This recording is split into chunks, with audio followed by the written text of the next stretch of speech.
Hi, so welcome. This is my first class, testing the waters here, see how much interest there is in these free classes that I plan to offer.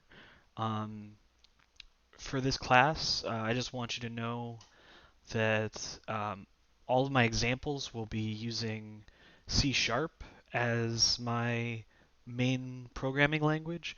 Um, so if you get confused, just hopefully you can look up C Sharp and get some examples. There's plenty of them out there.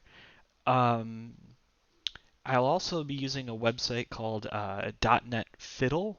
.NET. Um, you can probably easily Google it. I'll put a link in the comments. Uh, I like this tool because you won't have to set up anything to run some code, and you can quickly get up and running and just see what it's like to write code without needing to install anything special. So let's just get right into it. Um, I thought maybe a good thing to start with is a question.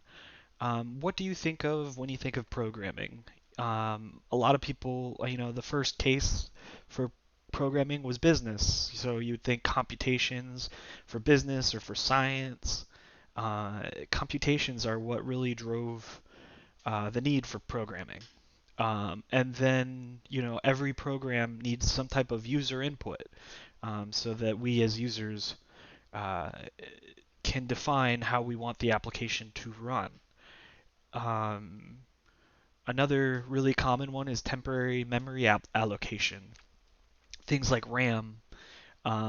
This is where we save our application, or where our applications are saved while they're running. This is like easy access memory. Usually, as a user, you don't know how it's being used. The program just does this for you. And then file creation. Another real common one is file creation, like Microsoft Word. We use these type of programs all the time that create files and save them on our hard drive. Um, so these are like really common things, and one of the things that they all have in common is memory. There are different ways of using memory. Even when you're doing user input, there is some place in memory where that information about that user input is being saved. So a variable represents a value saved in memory. This is how we try to rationalize where these values are saved in a way that we can visualize. You probably have heard it in the past in the 80s and the 70s. Coding was much more difficult to visualize. It's become much more modern and simplified in its current state, and it's just in general it's better. Um, so as a developer, you'll create these variables in order to save values that you use for different types of computation, whether it's for a business application or a video game. So, how do we use these variables? Variables have different types. We have different types of values that we might want to save in memory. An integer would be your typical number, 1 through 9 and above. It can be a fairly large number depending on the type of integer you've chosen, but in general, these are whole numbers. Um, and if you want to use things like decimals, you would use something like a float or a double. Floats are fairly large decimal point values, but if in some cases you need something larger, you would use like a double, which can handle double the amount of decimal precisions. Um, and on that, we also have strings. Strings are things like text. Text, can have all kinds of different characters. A through Z, 0 through 9, all kinds of special characters like dash and exclamation marks, and that's what we use a string for. Things like text. And the last real common variable is a Boolean. Booleans are just for like true false values. Um, you know, when you want to just say, user has access, you might use a Boolean so that you could set it to true and then check later on, does this user have access? So,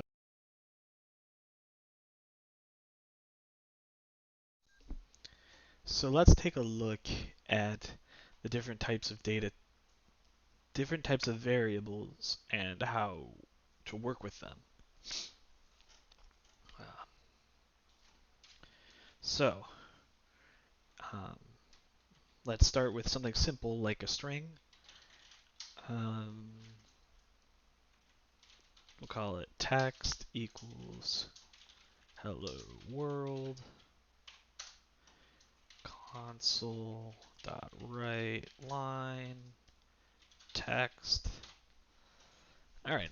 So we're saving hello world into the text variable, and then we're using text to write to the console.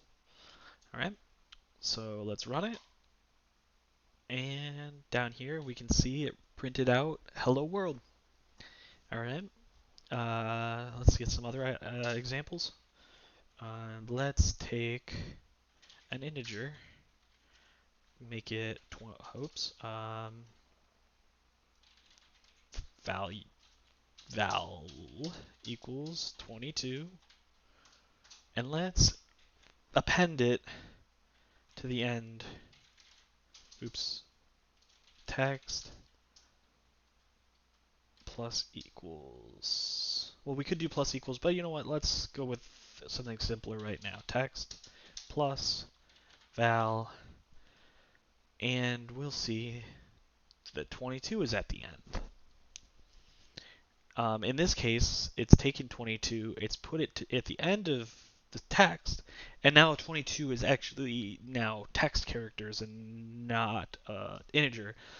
Unless we were to use val again. We could use val, and remember, val is still here. We can still later use val later on, so let's print val out. Okay, val is here for 22. What if we want to do some calculations on val? Val equals val plus 3, 25. So you can see we've created an integer here and an integer here. We added it to the text, but we also did a calculation and we modified val later to print it out. Um, Quickly, I won't go into floats or doubles right now, but let's look at a bool. It's pretty simple. Is user false. Um,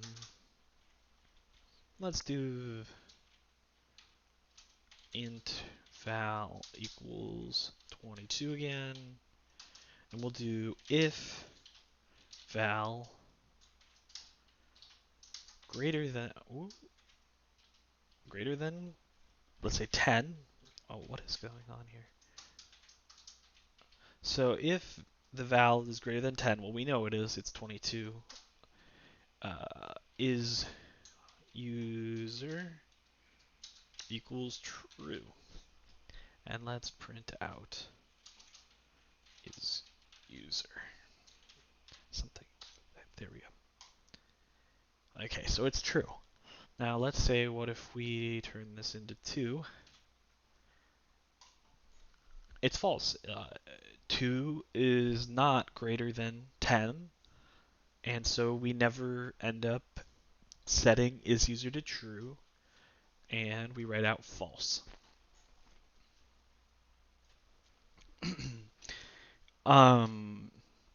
So with typing, it's different between languages. We have static and dynamic typing.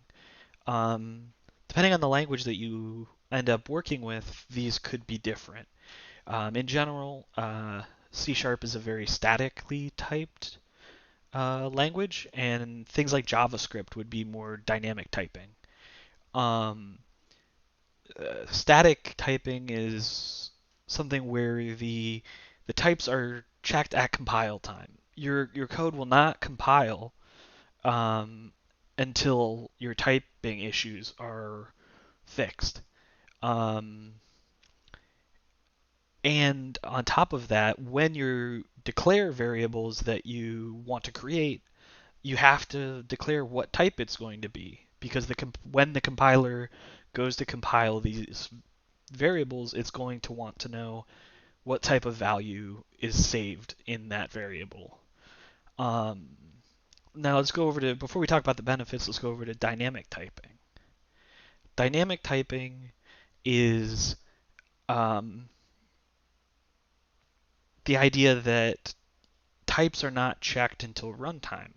So you can be a little bit more loose about what values you're using in a particular variable. In general, you don't really have to define what type a variable is. It usually the language will pick up what type it is based on what you save in that variable. This makes it a little bit more flexible, but in general, dynamic typing are a little bit more prone to errors. Not to say that's bad, but a lot of the time people prefer static just because of the safe. It has a safety net.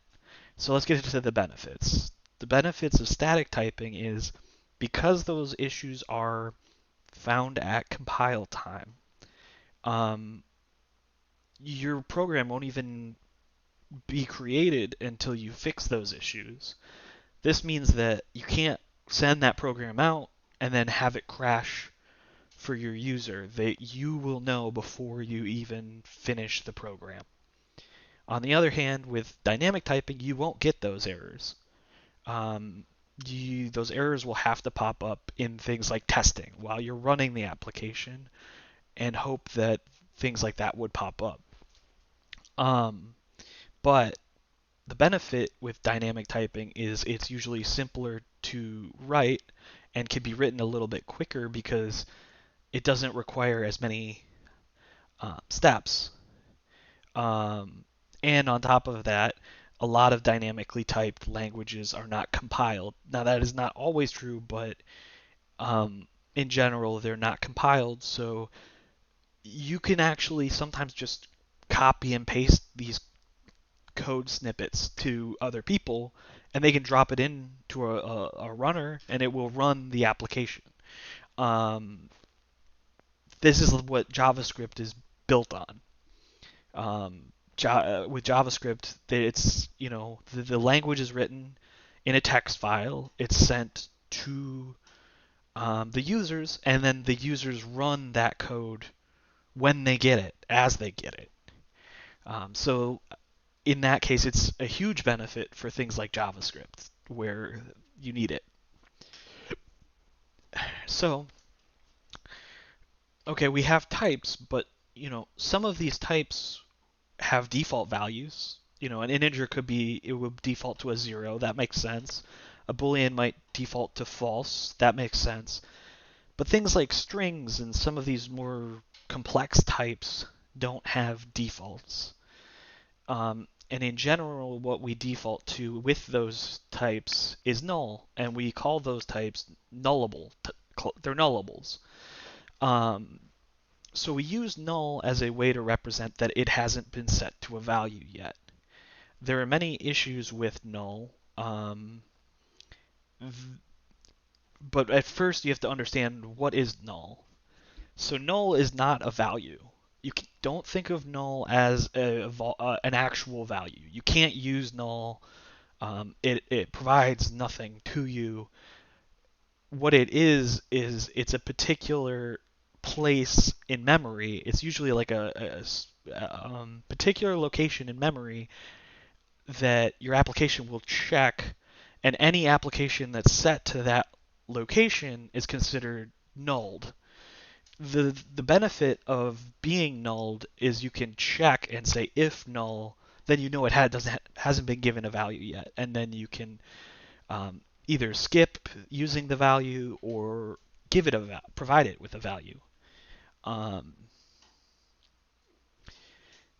One downside to that is, since it is not a value itself, you have to check these variables, but for null. If you attempt to use these variables while they are null, you'll get null reference exceptions, and this will cause your application to crash. So,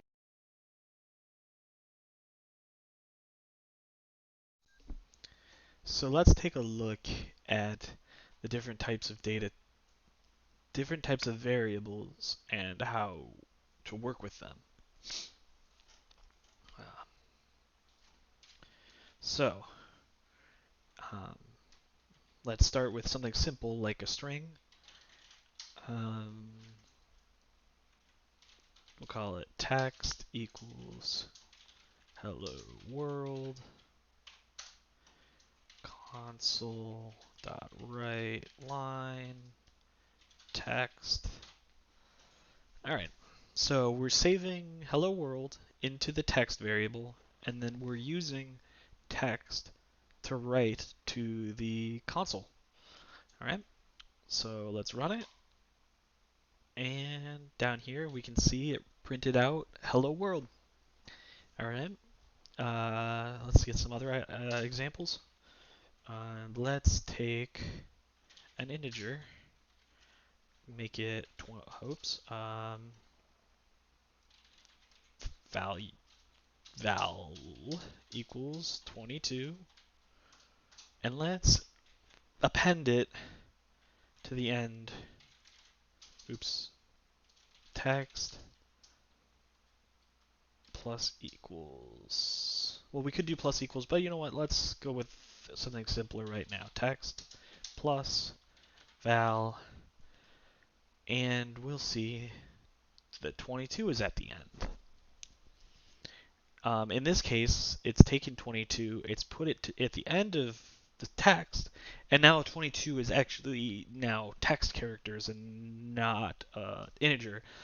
Unless we were to use val again. We could use val, and remember, val is still here. We can still later use val later on, so let's print val out.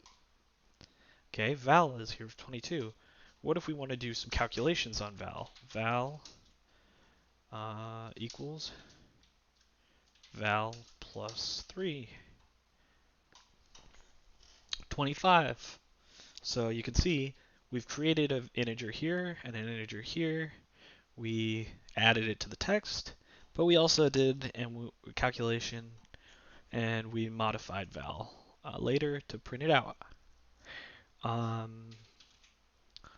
Quickly, I won't go into floats or doubles right now, but let's look at a bool. It's pretty simple. Is user false.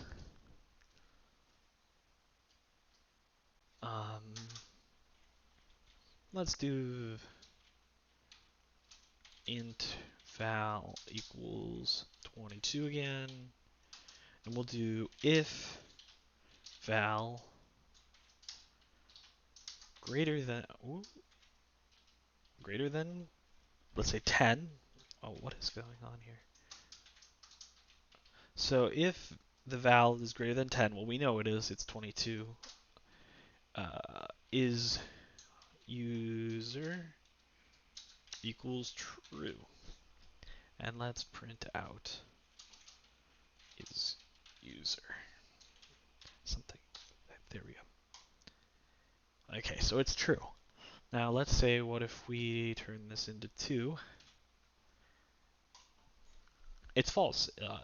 2 is not greater than 10, and so we never end up setting is user to true, and we write out false. So, another common thing with languages that we must understand is syntax versus semantics. Syntax is the way that statements, lines of code, and the whole body of that code should be structured. These define rules that make your code predictable for the compiler. Um, you can think of this as things like in language, or say English, every sentence has to end with a period in most cases. Things like that. In languages, it would be every method must start and end with a curly bracket. Every variable needs to define. Every declaration of a variable needs to define a data type. Um, so yeah, you'll often get these errors while you're writing the code. Usually the tools will tell you that you've done something wrong, and you'll see an error that says you have a syntax error, and you will have to identify what's wrong with your syntax. How do you need to restructure your code so that the compiler will identify and compile the code? So then we'll move on to semantics.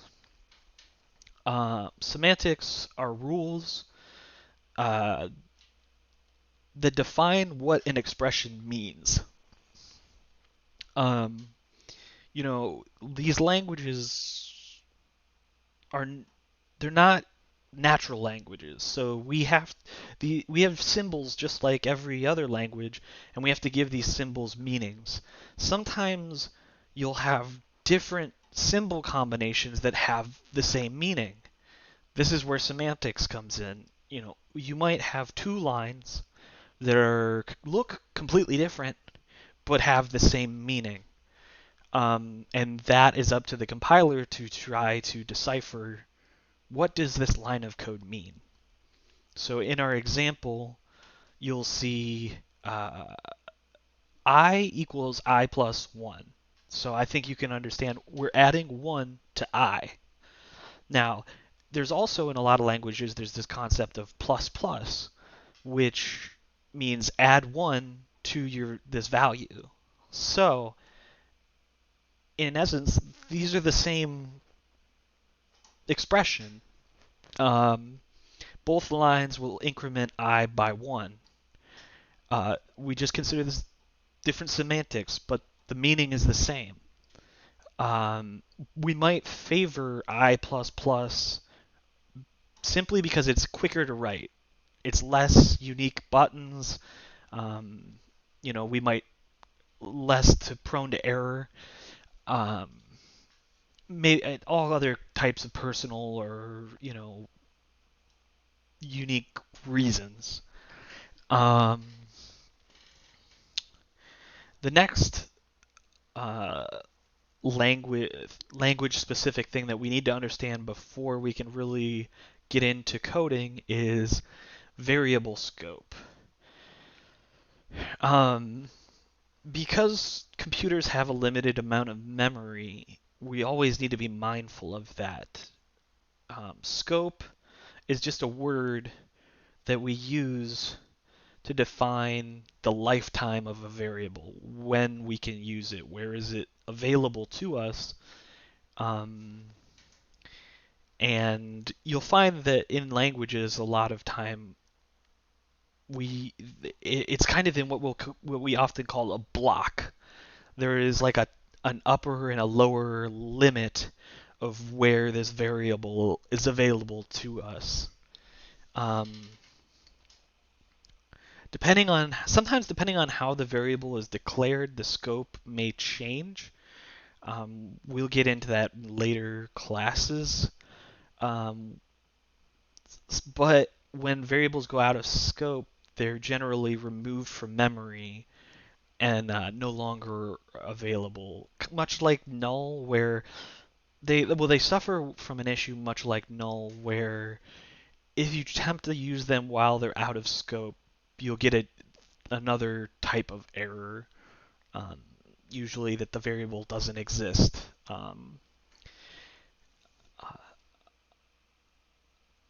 Yeah, so variable scope is very important. There are different forms of scope, and we'll go over those over time. Um, I'll try to cover this a little bit in some of the code examples that I create. Okay, okay, so let's really jump into something that I think is really important to notice, or to take notice of. That is variable scope. Um, right now, it might be a little difficult to take in all of these different words here. Um, but one thing that I think you can understand is that the scope right now for all the variables we've been using so far has been between these two brackets. So we've been doing, string name equals Jack, and now the variable name lives in between these brackets. If I were to do like create another um, what they would call a method um, in here, and then I were to try to go name, oh, let's just do console dot write line name. We're going to find that name is not defined, but it might be confusing. We've defined it up here, but the issue is that the scope of the variable is limited to this method. It cannot be used in this method down here. We'll talk about how do we work with around that, how to properly use scope in other videos. Um, but just something to know that if you find that you've created something and you don't have access to it, it's very possible that you created it outside of the scope. For now, let's keep it simple and let's only create things inside the main method. And that's it. So comments. Comments are not actually code. They're just a way to allow us to write free flow text that allows us to document our code. So it's like little snippets of write-ups that we write, things like the reason why we did a particular operation. Um, there's a lot of different philosophies and mentalities on how to use comments, but two of the things that are important to note right now is that there's generally two different types of comments. A block comment, which it is a comment that has multiple lines. It allows you to write a bigger comment. And those are in C# are just start with like a slash star, the body, and then another star slash to um, define the end of the comment. Um, the next one is the single line comment. These are for quick little side comments that you might need to add to tack onto your code. And this is just a slash slash and then followed by your comment. Um, and this will just they're just there to allow you to write things that you might need to know in the future. Um, and so that's it for the most part for class 1. Um, I've got a pop quiz here. I have um, kind of like a brain teaser coding question, coding um, teaser. Yeah, feel free to try them out and let me know what you think. In the future, I would really love to be able to provide um, grading and even like tutoring sessions, but I think that would possibly require me to have a Patreon and to have some amount of income, as it would eat up a good amount of my free time, and I'm not sure how much I would be able to commit unless I had other help. Okay, thank you. Uh, See you next time.